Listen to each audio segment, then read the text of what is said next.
What's up, guys? Today's bike ride reflection, as we're going to start calling it now, is about finding joy again after Kratom addiction. So, as you know, if you are in Kratom addiction, it has a very profound way of stealing our joy from us. I mean, sure, at first it's great. For me, when I first started Kratom, the euphoria that I experienced was like unmatched. And it gave me this sense of like that everything was right with the world, that everything was okay with my life. And so it was like this manufactured, like fake joy that was basically from the euphoria that was caused by the Kratom. And I've heard that some of you don't experience that. I've heard quite a bit actually from different people in my comments section that they never ever experience the euphoric aspect that it can cause. So I know not everybody goes through that, but I did, and that was the thing that really got me and kind of like snagged me into using it repeatedly, and that was like what I was chasing for the 3 years that I was addicted to it, was that euphoria, that manufactured fake joy that it would give, as it hijacked my brain chemistry. So there were moments at first that seemed like it was joy, but it wasn't real. And when it comes to substances, what goes up must come down. So the high, which is that euphoria, and the different aspects of it physically too that go on, that give our body like the sense of relief and all of that, that's basically what encompasses the high of Kratom. And so when you go up, when you get high, it's only natural that what's to follow is that we're going to come down. And so that's what creates that perpetual cycle of ups and downs, highs and lows. And so the joy that we experience, that fake joy, is then met with the come down of the dose wearing off. And we've gotten into this before in different videos on our channel here, that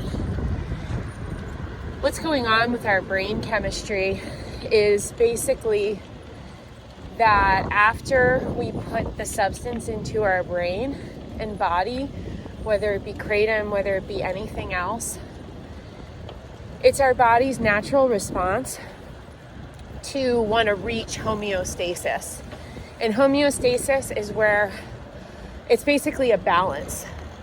And that balance is based on there being no substances in our body. So when we introduce a substance into our brain and body, it's the natural reaction, natural reaction for there to be like a come down. And that's like what we're feeling, is the come down from the Kratom. And that's our body and our brain desperately trying to reach homeostasis again. So that's kind of like the definition of what's actually going on in our brains.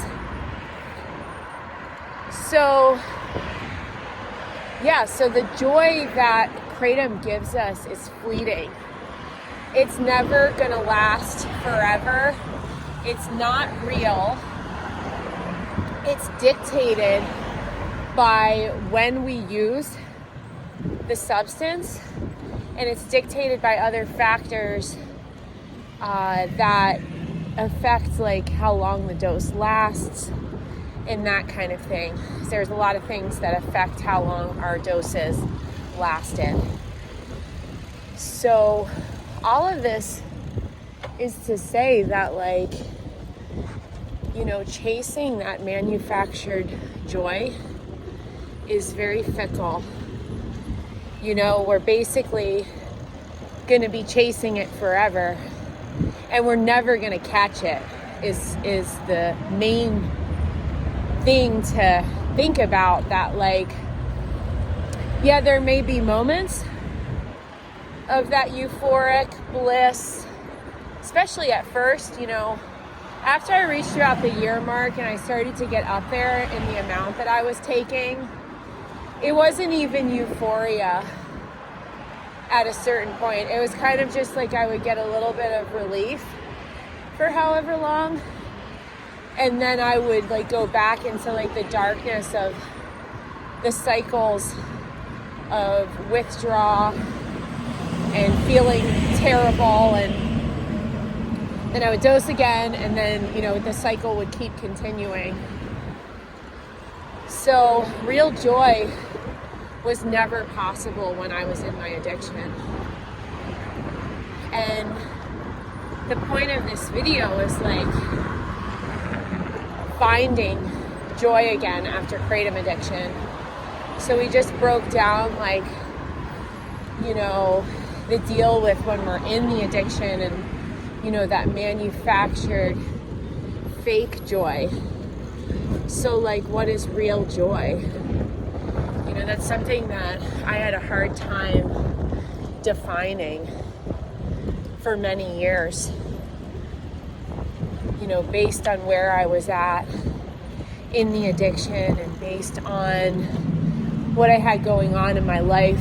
Because I've talked about it a lot on this channel before, that I lost 2 close family members shortly before I even tried Kratom.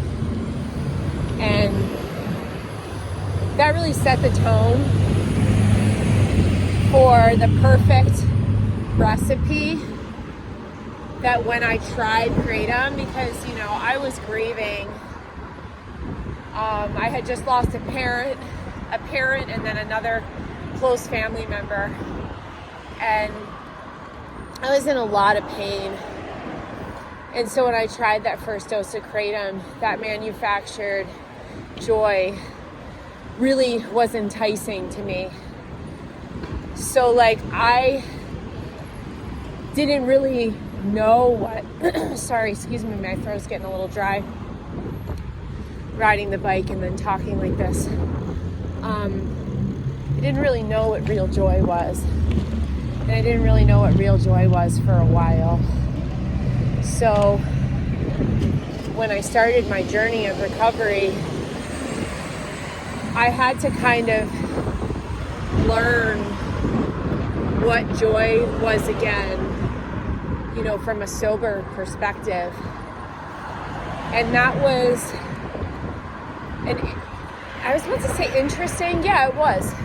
It was an interesting, challenging, yet really beautiful process of, like, rediscovering who I was and rediscovering different aspects of my life that I was overlooking when I was in the addiction. Because these addictions, whether it be to Kratom or whatever else, they take center stage in our life. And I've talked about it before, that I heard this really cool definition of addiction, and it said that addiction is the progressive narrowing of things that give us joy, or things that give us pleasure. I forget exactly what it is, but I think that those things could be interchangeable if we wanted them to. And that's the truth if you think about it. Like, you know, when we become addicted to something, the things in our lives that normally give us joy, they don't matter anymore, because we're only getting the joy from the substance. And it's that, like we keep saying, it's like that manufactured fake plastic joy. It's not real. It's not authentic. And so when you really start to wrap your mind around that, like, you know, what have we overlooked in our life?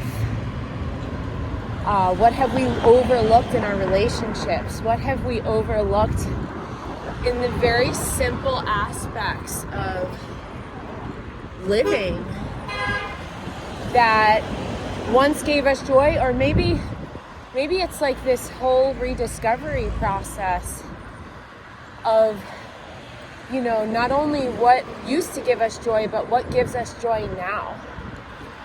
And you guys, one of the most profound things about recovery for me has been finding those sources of simple joy. Because, like, there's a lot of, like, you know, purposes in life. We have a purpose for our life, and you can look at that in the broad sense. But then you can break it down on a smaller level, like with this, like, what are the simple things that give us joy? Because when you can discover that, dude, I'm telling you, it is one of the most amazing things where, you know, we've been in these addictions for however long, and our joy and our comfort and our peace is dictated by this substance and when we're going to take it. And then we have this chance to, like, be free of that, and then we're living these lives. It's like this completely foreign landscape, and it's an adventure, you know, to discover these sources of simple joy. Because there are things that, like, I didn't even know that I enjoyed. And being in sobriety, it's like I'm able to, like, enjoy the littlest things that I didn't even know that I had enjoyed before. And I mean, for an example, just to, like, you know, bring it into what we're doing right now. Dude, I love riding this bike. I love riding this bike. I love riding around the city and not paying for parking and saving money on so many different aspects of how much you pay to own a car. But just, like, the action of it. I love to be active. I love to get my heart rate going. I love to ride to work and to ride home from work, because it helps me wake up on the way and it helps me wind down on the way home. I love meeting new people. Who would have ever thought that I would ever say that? Because when I was in my Kratom addiction before, like, I didn't want to know anybody. And I was addicted to weed for 15 years before that. So, like, I also was not into being super social when I was a big weed smoker. And I love meeting new people now. What's another example of a simple joy? I mean, you guys know, if you have been on this channel for however long. And if you don't know, I'll tell you right now, I love food. I love working with food. I love learning about it. I love working with it. I love sharing it with others. And that's something that has always been a part of me, but it was something that I rediscovered about myself, because I didn't eat when I was in my Kratom addiction. And so, yeah, man, these discoveries, rediscoveries, whatever it is, of these simple joys are one of the greatest rewards of recovery. And I want to let you know, like, this didn't happen right away. I had a solid 1.5 years of pause, which is post-acute withdrawal stuff. And I had to go through a lot of anhedonia, which is the inability to feel pleasure. And that was a whole learning process in itself. And maybe we'll get into that in one of these reflections at some point. Because I made a video about it, but I'd like to kind of just ramble about it a little bit more with you. So point being is that it was earned. The simple joy was earned. There was a lot of sacrifices that were made for it. And so with that, we're going to end this video because I'm at work. And we may continue this one because it's a cool topic. And I'll see you next time. Bye.